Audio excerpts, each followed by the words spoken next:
The waitress kept filling my water glass like I might forget how to drink if she didn't check every 5 minutes. Lydia had that look she'd been wearing more lately, patient, practiced, the way you'd smile at a dog that's not quite housebroken anymore. Harrison, sweetheart, she said, touching my hand across the table. Mr. Tanaka asked about the Denver project. I let my eyes drift, blinked slow. 70 years old, they expect you half gone already. The Japanese investor, Kenji, not Tanaka. But I didn't correct her, smiled with that careful patience people save for children, in the confused. Ah, yes, he said in English, loud and clear like I was deaf. Very impressive legacy, Mr. Caldwell. Legacy, past tense. I mumbled something about warehouses, let the words trail into nothing. Watched Lydia's eyes flick to Kenji. She switched to Japanese. Smooth, natural, like she'd done it 1,000 times before. Mosugu, she said, soon. Kere wa jama ni naru. Is he in the way? She laughed. Soft. Not the laugh she used when we were alone. Kantan ni narimasu. Kere wa sudeni kusuri o nonde imasu. Easy, he's already taking the medication. I kept my face slack. Took a sip of water with shaky hands I didn't have to fake because my hands were shaking for real now, just not for the reasons they thought. Bengoshi wa raigetsu junbi ga dekimasu, she continued. The lawyer will be ready next month. I'd married her 6 years ago, 43 years younger. Everyone said it was stupid. My daughter Rachel stopped speaking to me. Said Lydia was after the money. Sitting there listening to my wife discuss conservatorship timelines in a language she thought I couldn't understand, I realized Rachel had been kind about it. The waitress came back. I ordered salmon. Lydia changed it to something softer. He has trouble chewing, she told Kenji in English.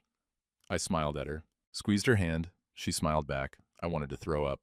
3 days later, I stood in our bathroom at 4 in the morning, staring at the pill organizer she'd set out for the week. Monday through Sunday, morning and evening, each compartment filled with tablets in graduated shades of white and beige. I'd been taking them for 8 months. Blood pressure, she'd said. Cholesterol. Prostate. Doctor's orders. Except I'd been feeling worse. Foggier, slower. I'd figured it was age. 70s, no spring chicken. But after the dinner, after hearing her talk about medication schedules in Japanese, I couldn't stop looking at those pills. I took a picture with my phone, hands shaking. Sent it to Tom Chen, old Marine buddy who'd gone into pharmaceutical sales after the service. Didn't explain. Just, what are these? He called it 6. Harry, where'd you get these? What are they? 2 are standard, statin, blood pressure med. But there's 3 I don't recognize. One looks like a sedative. The others... Harry, who prescribed these? My wife says the doctor did. Long silence. Which doctor? I don't know. And that was the thing. I didn't know. I hadn't seen my regular physician in over a year. Lydia had switched me to someone new, some concierge service that made house calls. Young guy, mid-30s, friendly. I thought it was considerate. Harry, I'm going to be straight. If someone's giving you sedatives without disclosure and you're feeling confused, I know what it means. Tom, I hung up. Looked at Lydia, sleeping in our bed. Blonde hair spread across the pillow, face soft in the early light. She looked innocent. She looked like the woman I'd married, the one who'd laughed at my stories and held my hand at my brother's funeral, and told me age was just a number. I went downstairs, made coffee, dumped Monday's morning pills down the garbage disposal, replaced them with the statin and blood pressure med from an old bottle I'd kept in the garage, added vitamin C tablets to match the count. When she came down an hour later, all smiles and "Good morning, sweetheart," I took the pills from her hand and swallowed them with orange juice. That's my good man, she said, kissing my forehead. I'd built a company from a single truck to a $50 million operation, survived 2 wars, 3 recessions, a heart attack in 2015, negotiated with Teamsters and bankers and corporate raiders. But sitting there, letting my wife kiss me while she poisoned me, pretending to be grateful, that was the hardest thing I'd ever done. The mental fog started lifting on day 3. Small things first. I could remember where I'd put my reading glasses. Could follow the plot of the news without losing the thread. The afternoon naps she'd been encouraging. Suddenly I didn't need them. By day 5, I was reading financial reports again. Actually understanding them, Lydia noticed. You seem energetic today, she said, watching me sort through mail at the kitchen counter. I let the papers scatter, blinked at her. What? The mail, honey. You were organizing it. Was I? I picked up an envelope, turned it over like I'd never seen one before. Sorry. I got distracted. She relaxed.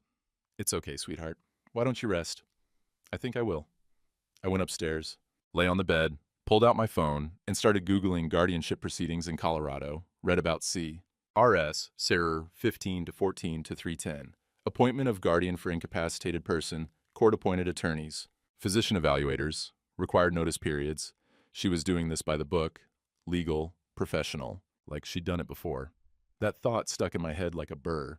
I opened a private browser window, typed, Lydia Caldwell, previous marriage, nothing. Tried, Lydia Morrison, her maiden name, nothing. Tried, Lydia Morrison, Arizona, she'd mentioned growing up there. Third result down, obituary for Thomas Morrison, died 2016, survived by wife Lydia Morrison, age at death, 68. I clicked through to the death notice. After a brief illness, no cause listed. Services held in Scottsdale. In lieu of flowers, donations to the Alzheimer's Association.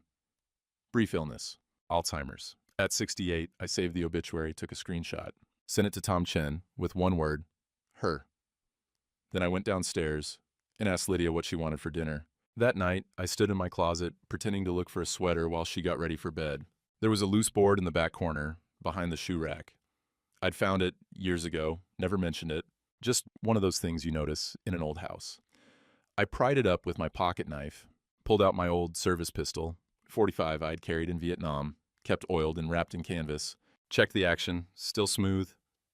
I didn't plan to use it, but I needed to know it was there. Put it back, replaced the board, found a sweater. When I came out, Lydia was in bed reading a novel, something about a woman finding herself in Tuscany. She looked up and smiled. Find what you needed? Yeah, I said. Just got cold. She patted the bed beside her. I climbed in. She curled against me, head on my chest like she used to when we first married. I love you, she said. I kissed the top of her head, smelled her shampoo, lavender, and something else. Love you too. One of those things was true. The voice-activated recorder cost $43 on Amazon. Looked like a USB stick. I hid it inside the old clock radio on my nightstand, the one I'd had since the 90s, wood grain sides, red LED numbers. She'd never touch it. Thought it was junk I was too sentimental to throw away. She wasn't wrong about the sentimental part. I activated it before dinner, checked the app on my phone to make sure it was recording. We ate chicken piccata, talked about the weather. She asked if I'd remembered to take my afternoon pills. I think so, I said, putting on the vague look. Did I? I'm not sure, honey. Let me check. She went to the pill organizer, counted. No, you missed them. Here. I took the pills, swallowed them with wine. They were the replacements. Harmless. After dinner, we watched a movie. Some romantic comedy she liked. I fell asleep on the couch, or pretended to. She covered me with a blanket, kissed my cheek, went upstairs. At 11, I heard her on the phone. Moved to the bottom of the stairs, quiet. Her voice carried through the floor. She was speaking Japanese. The recorder would get it. I waited 15 minutes, then shuffled upstairs, making noise like I'd just woken up. She was off the phone, back to her novel. Sorry, I said. Fell asleep down there. You need your rest. I nodded, went to brush my teeth. The recorder's light was invisible unless you knew where to look. Next morning, while she was at yoga, I retrieved the device, plugged it into my laptop in the garage, the one I kept for company email, the one she never touched. 12 minutes of conversation, her and Kinji. They'd switched to English partway through, like they'd forgotten to be careful. Has the petition ready? We file first week of November. That's 6 weeks. Can you keep him stable that long? He's getting worse every day. Dr. Reese says the court evaluator won't question it. And after? After you close on the company, I have guardianship, he's declared incompetent, everything transfers clean. Your lawyer's confident? Blake specializes in this. He's done 20, 30 of these. Says it's textbook. Then Kinji. And what about the daughter? She hasn't spoken to him in 6 years. She's not a factor. More silence. I could hear Lydia moving, maybe pouring something. When this is over, Kenji said, we should go somewhere. Monaco, maybe. You've never been. She laughed. The real laugh, the one I used to think was just for me. Let's get through December first. I stopped the playback, sat there in the cold garage, breath fogging in the October air, 20 or 30 of these. Textbook, Dr. Reese, Blake, the lawyer, a system, a process. I wasn't the first. Probably wouldn't be the last if I didn't stop it. I backed up the file to 3 different drives. Encrypted one. Sent one to Tom Chen with instructions. If you don't hear from me in 30 days, send this to the FBI. Then I went inside and asked Lydia if she wanted to go to lunch. The locked drawer in her desk was easy. She used the same 4-digit code for everything. 0821. August 21st, the day we got married. Inside, manila folders. Bank statements for accounts I'd never seen, LLC documents, transfer agreements, a list of properties, including one in Vail I didn't know we owned, and the petition. In the matter of Harrison James Caldwell, an alleged incapacitated person, filed by Lydia Morrison Caldwell, spouse, requesting appointment as guardian. Attached physician's statement from Dr. Marcus Reese, dated September 15th, stating, I suffered from progressive cognitive decline consistent with vascular dementia, rendering respondent unable to manage financial affairs or make informed medical decisions. On September 15th, 2 weeks ago, I'd never met Dr. Marcus Reese. The document referenced observed behaviors, forgetting names, confusion about time and place, difficulty with complex tasks, periods of disorientation. All true, because I'd been drugged. I photographed every page, 47 pages total, put everything back exactly as I'd found it. Locked the drawer. When Lydia came home with groceries, I was watching golf on TV. How was your day? She asked. Good. Quiet. She kissed me. That's good, honey. Quiet's good for you. And that night she brought my pills with a glass of water. I took them from her hand. I love you, she said. I know, I said. Sarah Lindstrom met me at the coffee shop on Colfax at 2 in the afternoon. I'd found her through LinkedIn. She worked at Rachel's law firm, environmental practice. I'd sent a message from a Gmail account I'd created. I'm Rachel Caldwell's father. I need to get a message to her. She won't take my calls. Sarah was 30, professional, skeptical. She sat across from me with her latte and her phone face down on the table. I'm not sure I should be here, she said. I'm not sure I should be asking. I pushed the thumb drive across the table. I need Rachel to look at this. I need her to decide if she wants to help or not. It's Caldwell. Rachel's been clear about her boundaries. I know what I did. The words came harder than I expected. I chose my wife over my daughter's wedding. Told Rachel she was jealous. Cut her out because I was too proud to admit I might be wrong. I looked at the thumb drive. I was wrong. Sarah didn't touch it. What's on this? Evidence that my wife that is trying to have me declared incompetent so she can steal everything I've built. Evidence she's been drugging me for 8 months. Evidence she might have done this before. I met her eyes. I don't have anyone else to ask. She looked at me for a long time, then picked up the drive. I'll give it to her. That's all I can promise. That's all I'm asking. She left. I sat there with my coffee getting cold, watching traffic through the window. Rachel called 3 days later from a blocked number. Sarah gave me the files. I closed my eyes. Yeah. I listened to the recordings, read the petition. Her voice was flat, controlled, lawyer voice. Dad, this is attempted murder. I know. Why didn't you call the police? Because I need to do this right. I need evidence that'll stand up. I need to make sure she doesn't walk away. I paused. And I need your help. Silence on the line. Long enough I thought she'd hung up. Where are you?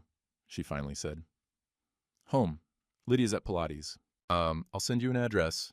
Be there in an hour. Don't tell anyone. She hung up. The address was a storage facility in Aurora, Unit 247. Rachel was already there when I arrived, standing beside a silver Lexus, arms crossed. She looked like her mother, my first wife, Anna, dead from cancer in '03.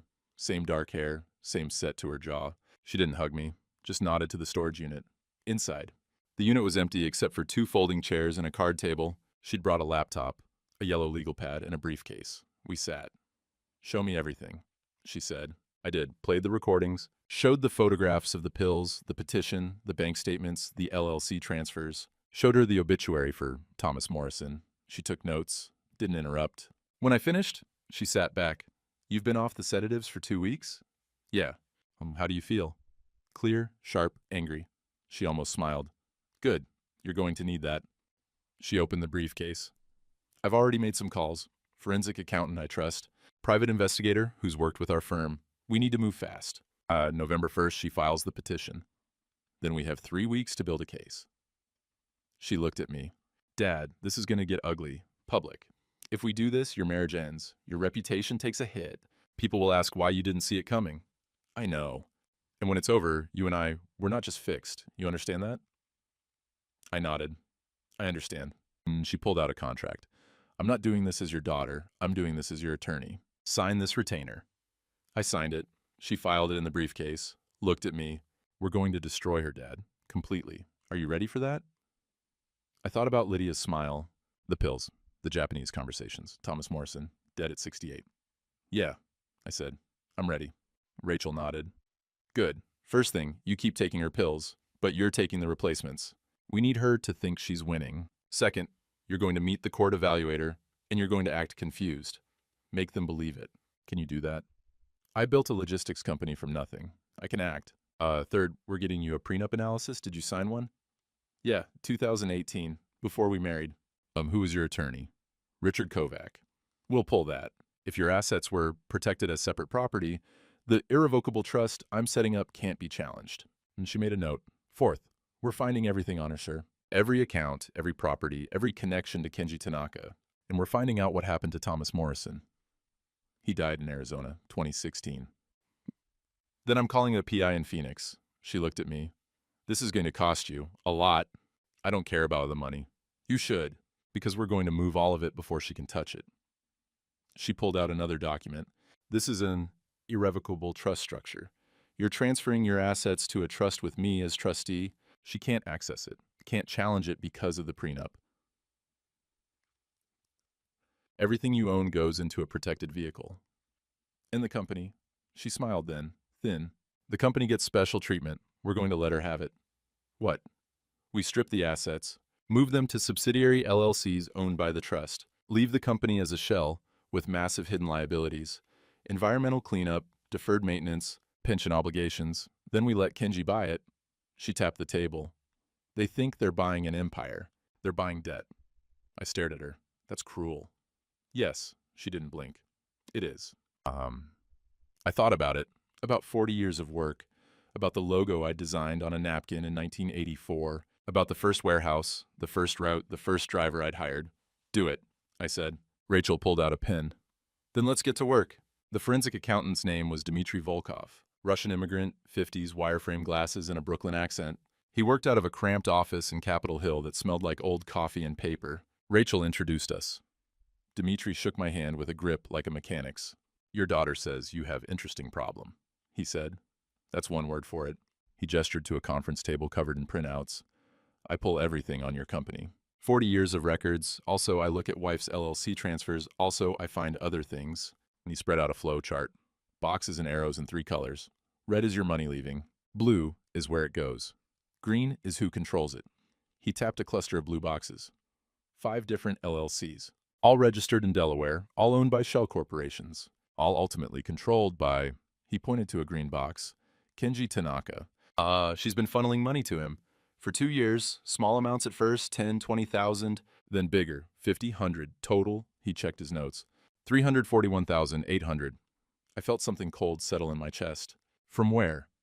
Expense accounts, vendor payments to fake companies, equipment leases that don't exist. He pulled out another sheet. Very professional. Someone teaches her this. The lawyer, Blake. Maybe. Or maybe she learns from previous husband. He met my eyes. I also pull records on Thomas Morrison, Phoenix investor, real estate development. Dies 2016, age 68. Death certificate says natural causes. But 6 months before he dies, his company sells major assets. Transfers into LLCs owned by his wife, your wife. Then he dies. LLCs dissolved 2 months later. Money disappears. Rachel leaned forward. How much? $11 million. The room went quiet. Morrison's family contest? I asked. They try, but wife has power of attorney, everything legal. Court finds no fraud. Family settles for $2 million just to end it. Dmitry took off his glasses, cleaned them. This is what she does, Mr. Caldwell. She is professional. Then we need to be more professional, Rachel said. The PI's name was Terry Brooks, ex-Denver PD, 50s, gray mustache, and a truck that needed shocks. He met us at the storage unit that night with a laptop and a camera bag. I've been on her for 3 days, he said, pulling up photos. She's got a routine. Monday, Wednesday, Friday, Pilates at Core Power, noon to 1. Tuesday, Thursday, hair salon, nails, lunch at various spots, always pays cash for lunch. Meeting Kenji? Rachel asked. Every Tuesday, sushi place in Cherry Creek. He clicked through photos. Lydia and Kenji at a table, leaning close, laughing, her hand on his arm. They don't hide it. They think you're too out of it to notice. He pulled up more photos. Lydia entering a hotel. Kenji entering 15 minutes later. Grand Hyatt, room 847, his name on the reservation. They meet there Thursday afternoons, 2 to 4. I looked at the photos. My wife, another man, in a room I was probably paying for on the credit card. How long? I asked. Based on hotel records I pulled. And don't ask how. At least 2 years, maybe longer, 2 years. While she kissed me goodnight, while she brought me pills, while she called me sweetheart. Get everything, Rachel said. Photos, video, hotel records, receipts. We need a timeline. Terry nodded. Already on it. Also, running background on Kenji Tanaka. Japanese national, investor visa, been in the U.S., since 2019, supposedly worth 30 million. Emphasis on supposedly. Well, meaning the money he's using to invest in your company. It's borrowed against assets he claims to own in Tokyo, but the documentation's sketchy. I got a guy in Japan checking, but preliminary read? Kenji's leverage to his eyeballs. He needs your company to stay solvent. Rachel made a note. So when the company collapses, he collapses with it. Terry grinned. Domino effect. I sat back, looked at the photos spread across the table, Lydia smiling, Kenji's hand on her back. I want to know everything, I said. Where they go, what they say, how often they laugh. I met Terry's eyes. I want to know them better than they know themselves. You got it. Richard Kovac met us at his office downtown. 72, silver hair, suits that cost more than my first truck. He'd been my lawyer for 30 years. Harrison, he said, shaking my hand. Rachel didn't say what this was about. Prenup analysis. The one I signed in 2018. His face changed. I see. He pulled the file. We sat in his conference room. Mahogany table. View of the mountains. Coffee in china cups. You wanted full protection, Richard said, reading. All premarital assets classified as separate property. No commingling. In the event of divorce, she gets nothing acquired before the marriage. And if I die? She gets the house and Telluride. You bought that together. Joint accounts stay joint. But the company, the investment portfolio, the trusts, all separate. She'd have to contest it, and the prenup's airtight. He looked at me over his reading glasses. Why are we reviewing this? Rachel slid a folder across the table. Because she's trying to bypass it through guardianship. Richard read for 5 minutes, didn't speak, finally set the papers down.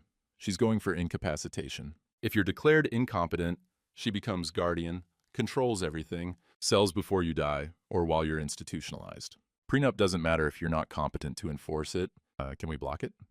If we can prove you're competent, yes. But if she's been drugging you, and if there's medical documentation... He stopped. Harrison, has she been drugging you? I told him everything. He sat back. Jesus Christ. Can we protect the assets? He thought. Irrevocable trust today. Transfer everything, company, portfolio, property, make Rachel trustee. If it's done while you're competent, it's bulletproof. And the prenup supports it because the assets were separate anyway. Do it. Harrison, once this is done, you can't undo it. You won't control your own company. Richard, I'm 70 years old. I was going to hand it to Rachel eventually. I looked at my daughter. Just doing it now instead of later. Richard pulled out his phone. I'll have the documents ready by tomorrow. We'll need witnesses, notarization, the works. And Harrison? Yeah? When this goes public, it's going to be ugly. I know. He nodded. Good, because she's going to fight like hell. We signed the trust documents on October 28th. Rachel, me, Richard, 2 paralegals as witnesses, and a notary who kept looking at me like she was trying to figure out if I was competent. 43 pages. Every asset, every account, every share of stock. I signed my name on page 43, and just like that, I owned nothing. Rachel owned everything. How does it feel? She asked. Light, I said. That night, Lydia made pot roast, my favorite. She'd opened a bottle of wine. The good stuff, the Napa cab we saved for special occasions. What are we celebrating? I asked. Nothing, just felt like it. She poured. You seem tired lately. I am tired. Dr. Reese called. He wants to do a follow-up. When? Next week. I'll set it up. She touched my hand. I worry about you. I looked at her, really looked. She was 27. Could have been with anyone. Could have had her whole life ahead of her. She'd chosen this instead. I know you do, I said. She smiled, squeezed my hand. I drank the wine. It tasted like ashes. The company holiday party was November 9th. Annual thing, 60-70 people, rented event space in Lodo, open bar, catered food. I've been going for 30 years. This year, I was bait. Rachel had been clear that you need to sell it. Not just to Lydia, to everyone. Witnesses, people who will testify if needed. Make them believe you're declining. So I did. I arrived with Lydia, shook hands, forgot names of people I'd worked with for 20 years, called Jennifer Thompson, Janet, called Marcus Young, Mike. Asked Jim Reardon, my VP of operations, what department he worked in. Jim's face went pale. Harry, it's Jim. Operations. I blinked. Right, sorry, long day. Lydia's hand on my elbow. He's been tired lately. People nodded, sympathetic, concerned. I could see them thinking it. Poor Harry, getting old, losing it. Halfway through dinner, I knocked over my water glass, looked confused about how to clean it up, just stared at the spreading puddle. Lydia jumped up. It's okay, honey, I'll get it. Jennifer, Janet I'd called her, leaned over. Is he all right?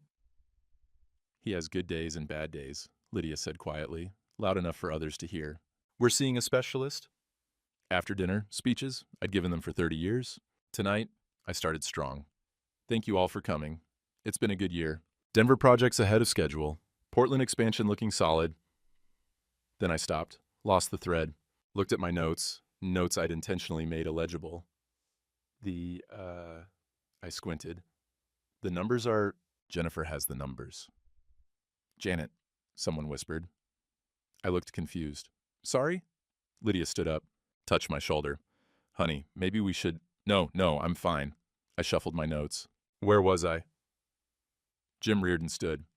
Boss, why don't I take this one? I looked at him, nodded. Yeah, you do that. I sat down, Lydia's hand on mine. It's okay, she whispered.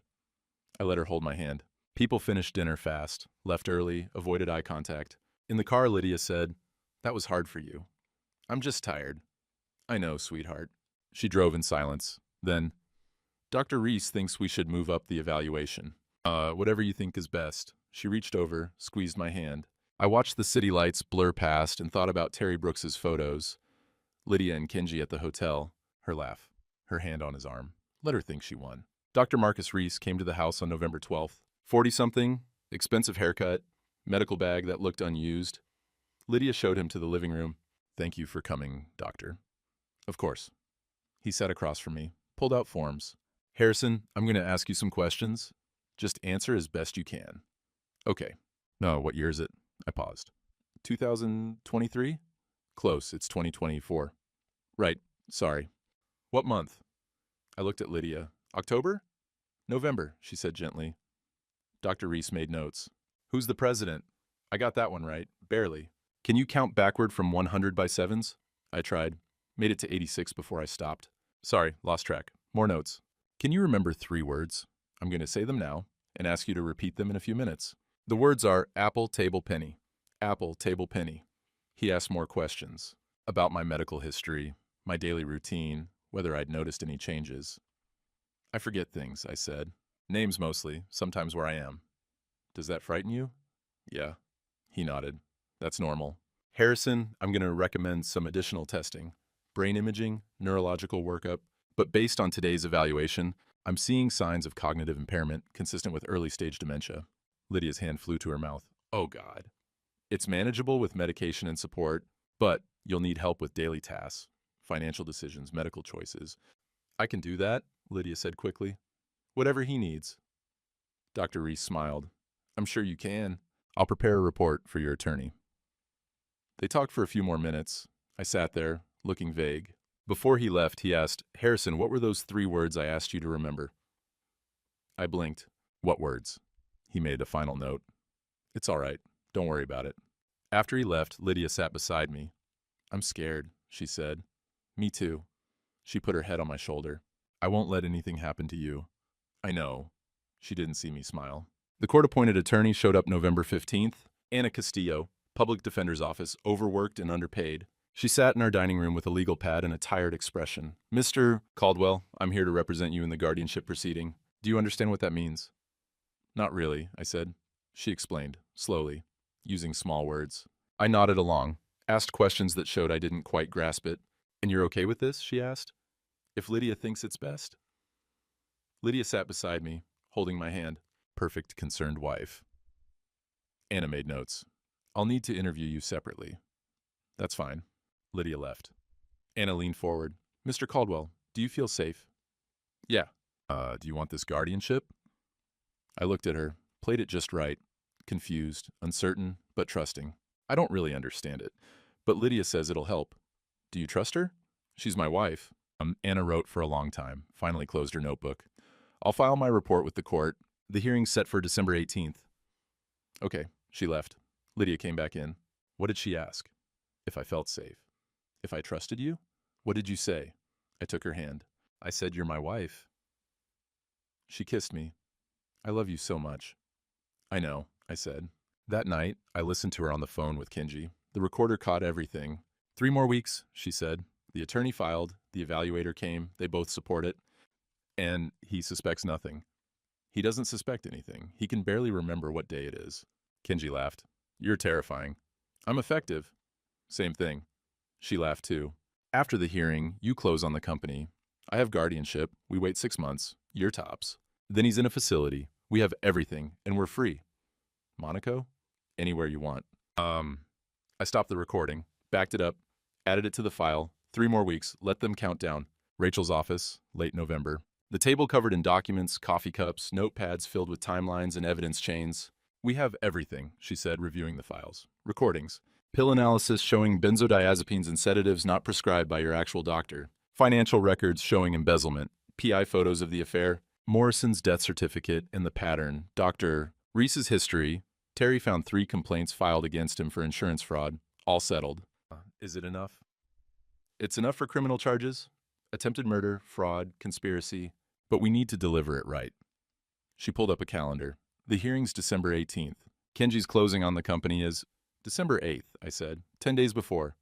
Perfect. We let that close. They think they're securing the assets. Then at the hearing, you show up sharp. Not confused, not medicated. You present the evidence to the judge. They get arrested on the spot. Dimitri leaned back in his chair.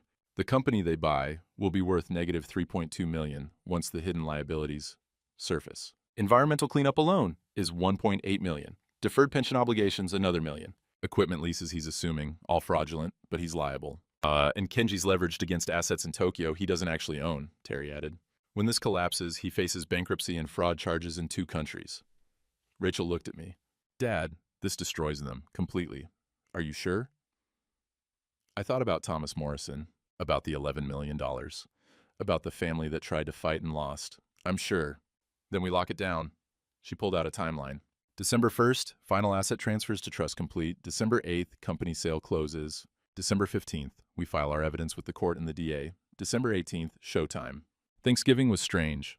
Lydia cooked turkey, made stuffing from scratch, set the table with the good china, the set that had been Anna's, my first wife. I'd kept it for Rachel. We ate.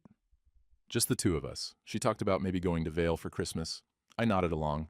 You seem distant, she said, just thinking about Rachel. Her face tightened. Your daughter made her choice.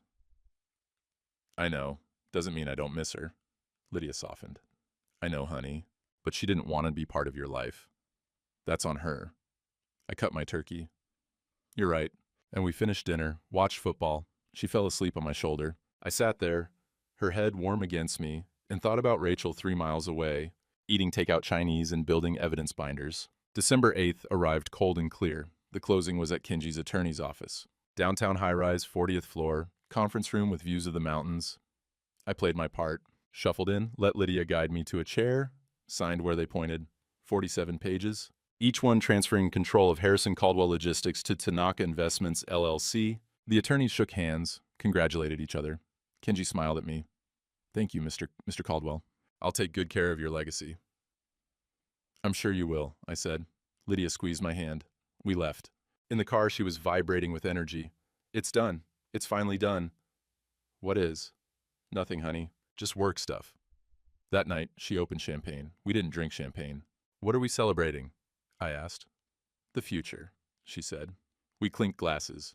I took a sip, watched her drain hers. She didn't see me pour mine in the sink when she went to the bathroom. December 15th, Rachel and I met with Assistant District Attorney Michael Brennan, late 40s, career prosecutor, specialty in elder abuse. We gave him everything.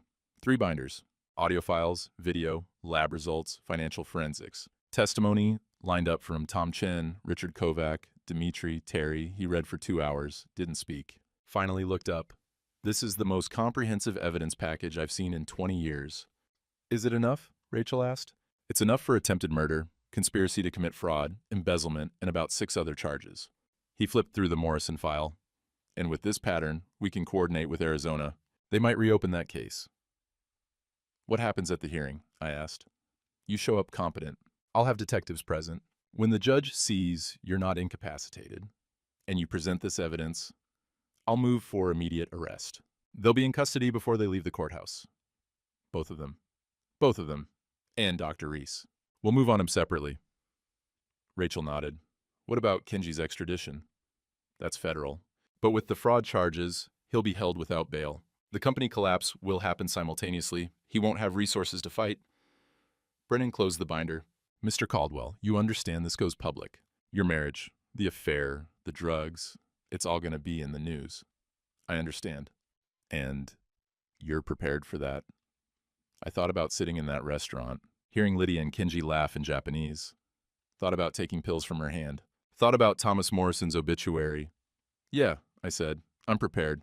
December 17th, the night before the hearing, Lydia was nervous, I could tell. She kept checking her phone, rearranging things that didn't need rearranging.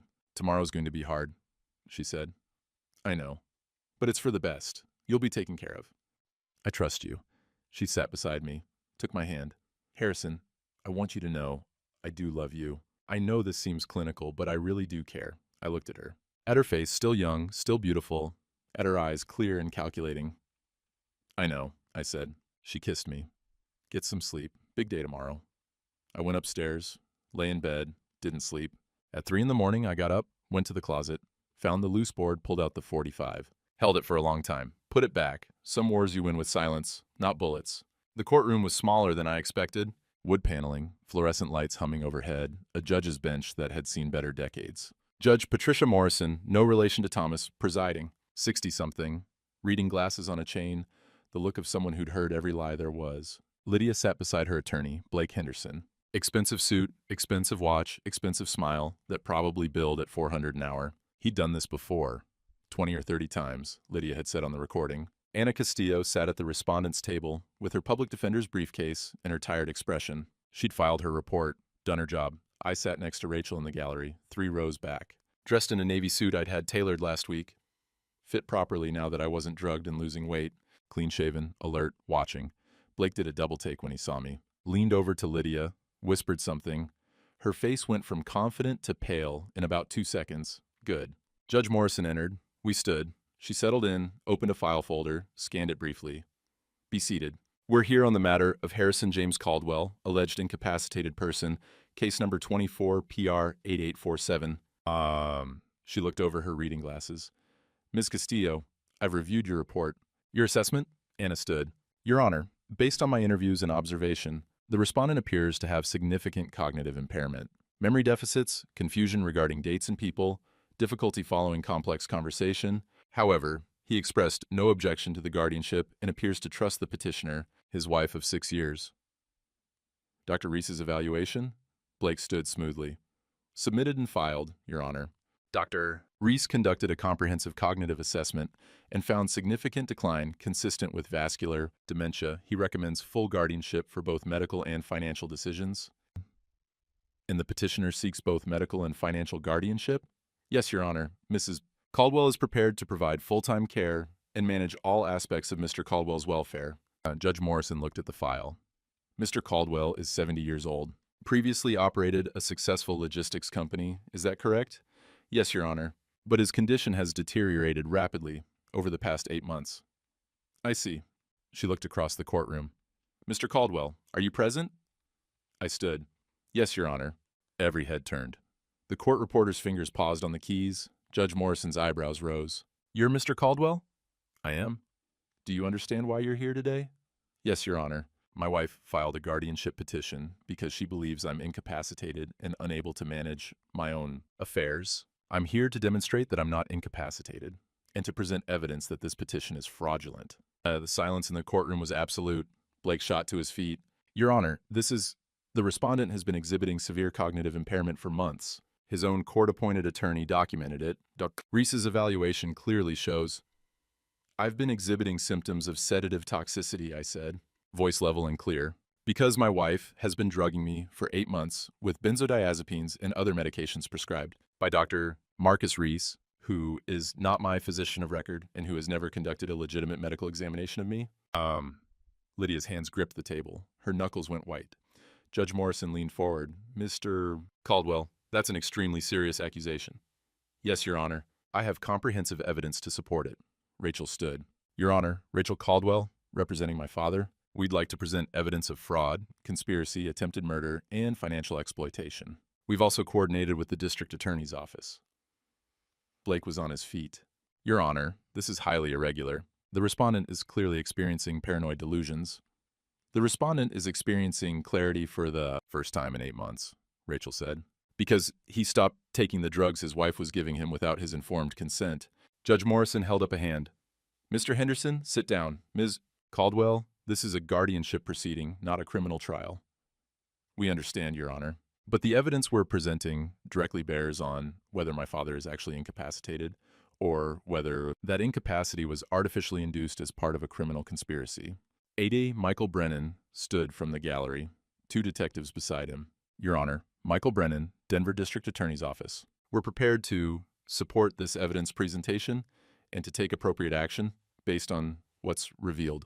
Judge Morrison looked at Lydia, at Blake, at me, at the detectives. This is unusual, she said. Yes, Your Honor, Rachel said. So is systematically poisoning your husband to fake dementia and steal his assets. Long pause. Judge Morrison removed her reading glasses. I'm going to allow this. Mr. Henderson, your client has a right to respond after the evidence is presented. Proceed, Ms. Caldwell. Rachel was methodical, clinical, like she was prosecuting a case, not defending her father. First, the pills. She presented photographs, clear images showing each tablet, imprint codes visible. Then the toxicology report from an independent lab. Benzodiazepines, sedatives, antihistamines in doses high enough to cause confusion and memory impairment. These medications were not prescribed by my father's physician of record, Dr. Alan Wu, who has treated him for 15 years. Dar. Wu confirmed he never prescribed any of these medications. They were allegedly prescribed by Dr. Marcus Reese. She handed documents to the judge. Dr. Reese has never met my father in person prior to November 12th of this year. Yet he signed a physician's statement on September 15th claiming to have observed progressive cognitive decline. That statement is part of this guardianship petition.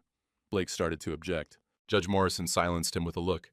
Next, the audio recordings. Rachel had them transcribed. Both Japanese and English portions, she played excerpts. Lydia's voice, clear through the courtroom speakers.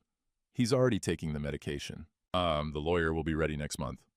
After the hearing, you close on the company. I have guardianship. We wait 6 months, year tops. Then he's in a facility, we have everything, and we're free. Lydia stared at this table, wouldn't look up. Judge Morrison's face was stone. Who is she speaking to? Kenji Tanaka, Rachel said. A Japanese investor who purchased my father's company on December 8th. Mr. Tanaka is present in the gallery. Heads turned. Kenji, sitting 4 rows back, went rigid. Rachel continued. Financial records. $341,000 transferred to shell companies owned by Tanaka. Spreadsheets showing the flow of money. Dimitri's forensic analysis. Then the surveillance photos. Lydia and Kenji at lunch. At the hotel. Entering separately. Leaving separately. Timestamps and dates. Then the Morrison file. Thomas Morrison, Rachel said. Died in Scottsdale, Arizona in 2016 at age 68. Married to Lydia Morrison, formerly Lydia Brennan, now Lydia Caldwell. Morrison died after a brief illness described as sudden onset dementia. 6 months before his death, he transferred $11 million in assets to his wife. The death certificate was signed by Dr. Marcus Reese, who at that time practiced in Arizona. She handed the documents to Judge Morrison. Morrison's family suspected fraud but lacked resources to investigate. The pattern is identical. Young wife, elderly husband, sudden cognitive decline, asset transfers, guardianship, petition or power of attorney, then death or institutionalization. The courtroom was silent, except for the hum of the fluorescent lights. Judge Morrison read the documents, looked at Lydia. Mrs. Caldwell, you were married to Thomas Morrison? Lydia's attorney whispered to her. She nodded slightly. And he died in circumstances similar to what's being described here? No answer. Judge Morrison set the papers down. Ms. Castillo, were you aware of any of this when you interviewed the respondent? Anna stood. No, Your Honor, I was not. Henderson, were you aware your client had a previous husband who died under suspicious circumstances? Blake's face was carefully neutral. I was aware of a previous marriage. The circumstances of Mr. Morrison's death were not disclosed to me in detail. I see. Judge Morrison looked at Brennan. Mr. Brennan, what is the district attorney's position? Brennan stood. Your Honor, based on the evidence presented, the state is prepared to file criminal charges against Lydia Morrison Caldwell for attempted murder, conspiracy to commit fraud, embezzlement, and elder abuse. We're also prepared to file charges against Dr. Marcus Reese for conspiracy, insurance fraud, and practicing medicine through fraudulent means, and against Kenji Tanaka for conspiracy to commit fraud and wire fraud. You have sufficient evidence. We have a comprehensive case file that's been under investigation for 2 weeks. We were waiting for this hearing to proceed before making arrests. Judge Morrison looked at me. Mr. Caldwell, how are you feeling right now? Cognitively? Clear, Your Honor. Sharp, angry. I can imagine. She looked at Lydia. Mrs. Caldwell, do you have anything to say before I rule on this petition? Blake leaned over, whispered urgently. Lydia shook her head. No, Your Honor, Blake said. Then I'm dismissing this guardianship petition with prejudice. The evidence suggests Mr. Caldwell's alleged incapacity was artificially induced through criminal means. I'm also referring this matter to the medical board regarding Dr. Reese's conduct. She nodded to Brennan. Mr. Brennan, if you have sufficient cause to make arrests, you may proceed. Brennan gestured to the detectives. They moved down the aisle. Lydia Morrison Caldwell, you're under arrest for attempted murder, conspiracy to commit fraud, and elder abuse. You have the right to remain silent. The detective's voice faded as I watched them cuff her. Lydia looked at me once, just once. Her eyes weren't empty anymore. They were terrified. Another detective approached Kenji. He started speaking rapidly in Japanese. About his embassy, about his rights, about lawyers. The detective didn't care. Blake was already packing his briefcase. Professional distance. He'd bill for today and disappear. I stood there watching my wife being led away in handcuffs and felt something like grief, but not quite. More like the end of something that should never have started. Rachel touched my arm. Dad, you okay? Yeah, I said. I'm okay. Judge Morrison was still at the bench. She caught my eye. Nodded once. I nodded back. Outside the courthouse, news vans were parked along the curb. Cameras. Reporters. Rachel steered me to her car. We're not talking to them. Not today. Agreed. We drove away from the courthouse, from the cameras, from Lydia's terrified eyes. You want to come to my place? Rachel asked. Kids would love to see you. Yeah, I said. Yeah, I'd like that. She drove through downtown Denver, city I'd spent 40 years in, city I'd built a business in, city that suddenly felt different, like I was seeing it for the first time. Rachel? Yeah? Thank you for believing me, for helping when you had every reason not to. She didn't answer right away, turned onto the highway, heading toward the suburbs. You're my dad, she finally said. Where else was I going to go? Lydia took a plea deal in March. 20 years, eligible for parole in 12. The news came on a Tuesday. Rachel called me at the condo while I was making coffee. She didn't want to go to trial, Rachel said. Brennan had too much. The recordings, the pills, the Morrison connection. Her attorney said a jury would have given her 30, maybe life. I poured coffee, watched it steam. Did she say anything? She asked to see you. I set the cup down. What did you tell them? I said I'd ask. It's your choice, Dad. Through the window, I could see the Rockies. Snow still on the peaks, even in March. The world kept turning. Tell them no, I said. You sure? Yeah, nothing she could say would change anything. Rachel was quiet for a moment. Okay, I'll let her attorney know. What about the others? Reese and Kenji? Reese is fighting the charges. His attorney's claiming he was misled by Lydia, didn't know the full scope, but the medical board already revoked his license. They found 4 other cases: elderly patients, sudden cognitive decline, guardianship petitions filed by younger caregivers. All of them had Reese's signature on capacity evaluations. 4 others, at least. The DA thinks there might be more. They're going back 10 years through his patient files. She paused. The families of those 4 are filing a class action suit. They'll probably win, but Reese doesn't have much left. Malpractice insurance won't cover criminal conduct. I thought about 4 other families. 4 other people who'd been drugged and manipulated and nearly lost everything. And Kenji? Federal charges. Wire fraud, conspiracy, making false statements to financial institutions. He's looking at 15 to 20 years. His creditors in Tokyo called in his loans when the company collapsed. Turns out he'd borrowed against assets he didn't actually own. Forged documents, fake valuations. He's facing charges in Japan, too. Extradition? Eventually, but the U.S. wants him first. The feds don't like investment fraud, especially when it crosses international lines. Rachel's voice softened. Dad, he's completely destroyed. Bankruptcy. His wife left, took their kids back to Japan. He's living in a halfway house, waiting for trial. I should have felt something. Satisfaction, maybe. Justice served. Instead, I felt tired. The company he bought, I said. What happened to it? Exactly what we planned. The environmental cleanup obligations hit first. EPA citations we knew about but hadn't disclosed because they weren't required until after sale. Then the pension liabilities. Then the equipment leases turned out to be fraudulent. We'd created them, paid them for years, but they were shell companies. He's on the hook for all of it. And how much? Total, about $3.2 million in debt. He tried to sue for fraud, but the purchase agreement was clean. He did his due diligence, or should have. His attorneys missed what ours deliberately buried. $3.2 million. Kenji's entire financial life. Destroyed. You know what's funny? Rachel said. If he'd just invested legitimately, if Lydia had just loved you or at least left you alone, they could have had good lives. But they wanted more. They always do. I sold the Telluride house in April. Didn't need it. Too big, too many memories that weren't real. Memories of Lydia laughing on the deck, of dinners we'd cooked together, of mornings waking up next to someone I thought I knew. All of it fake. The real estate agent was a woman in her 50s. Professional and efficient. She didn't ask why I was selling. Probably read about the trial in the papers. We got asking price in 2 weeks. Some tech couple from California, cash offer, quick close. I took the money and set up education trusts for Emma and David. Rachel tried to refuse. Dad, you don't have to do this. We were in her kitchen. The kids were at school. Coffee on the table between us. I want to, I said. I missed 6 years of their lives. 8 years. Can't buy that back. But I can do this. You already gave up the company. The company's yours.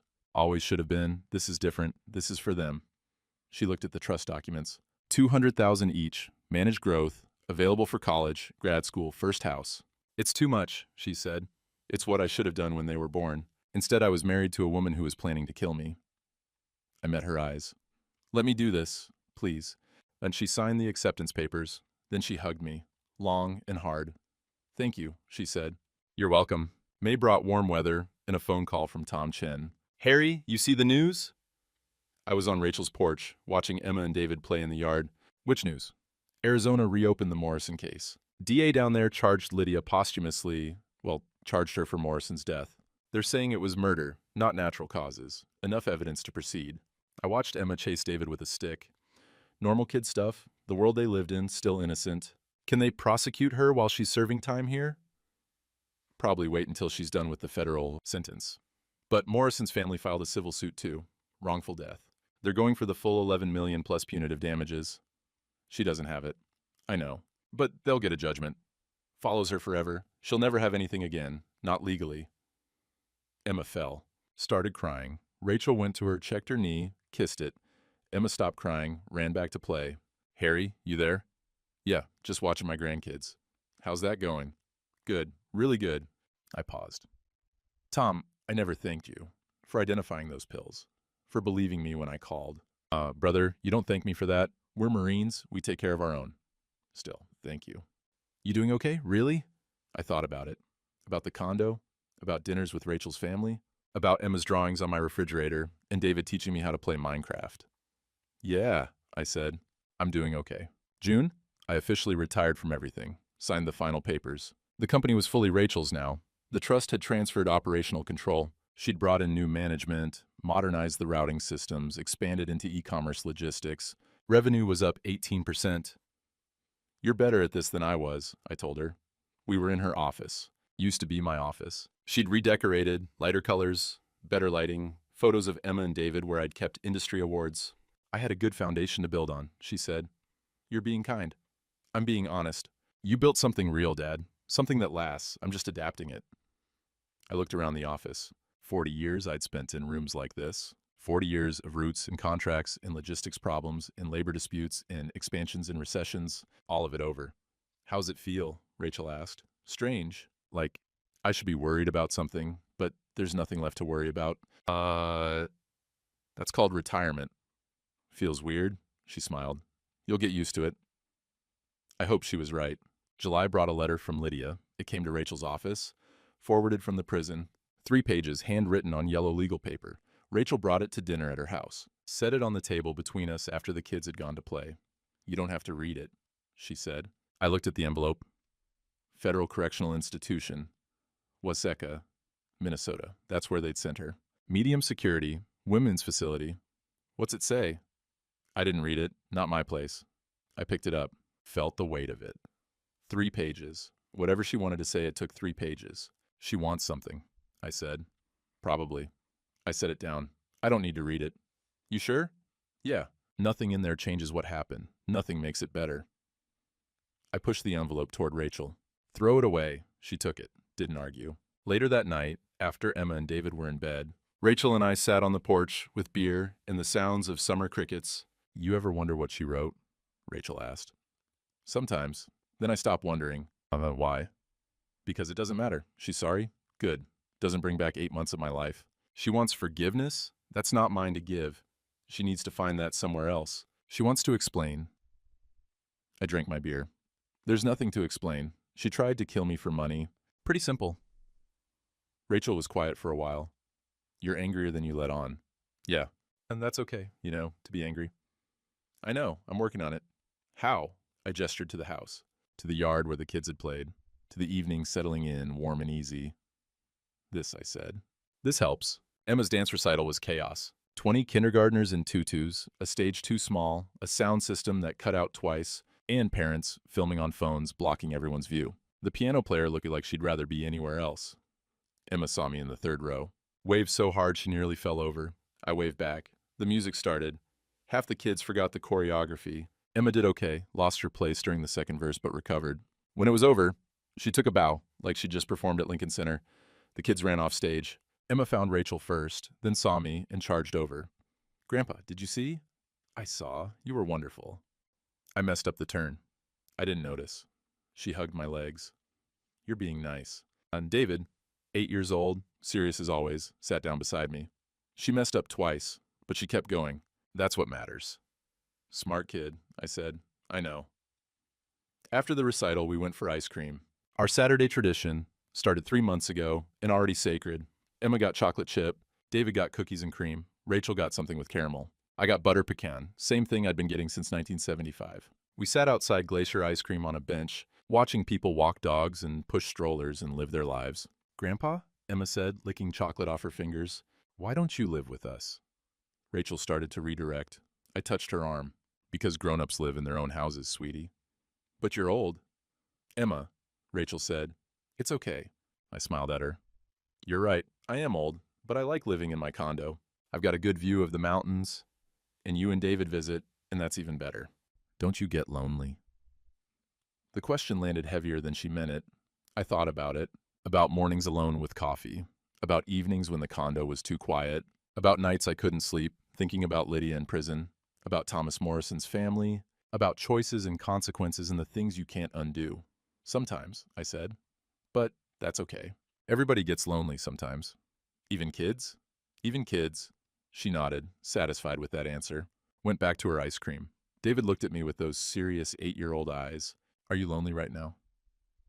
I looked at him, at Emma with chocolate on her face, at Rachel watching both of them with that expression mothers have. Love and exhaustion and fierce protection all mixed together. No, I said. Right now, I'm exactly where I want to be.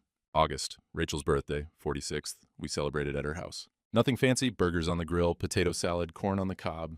David made a cake that leaned slightly to the left. Emma made a card with so much glitter, it would be finding its way into carpets for months. I gave Rachel a present, small wooden box, old and worn. Dad, you didn't have to. Just open it. I'm getting inside. A brass compass, antique, well used. The one my father had given me in 1984 when I'd started the company with one truck and a lot of hope. Rachel picked it up carefully. Dad, I can't take this. You can. You're the one navigating now. You're running the company, raising these kids, taking care of your fool father who nearly lost everything. I met her eyes.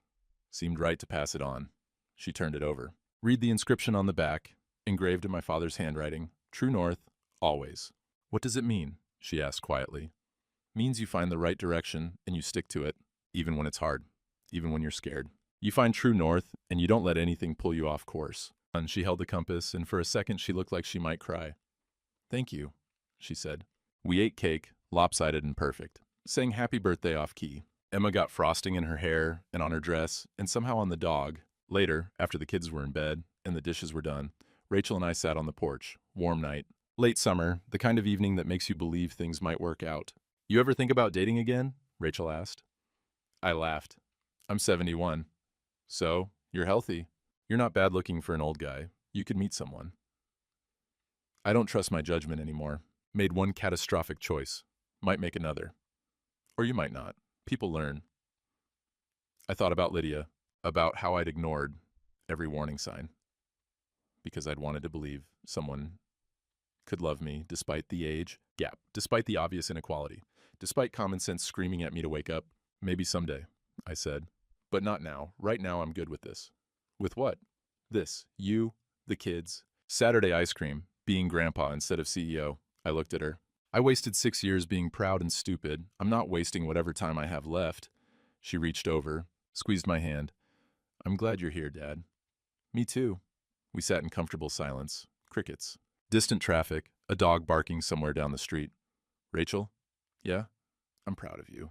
The way you handled everything, the investigation, the evidence, the company, the way you're raising Emma and David, your mom would be so proud.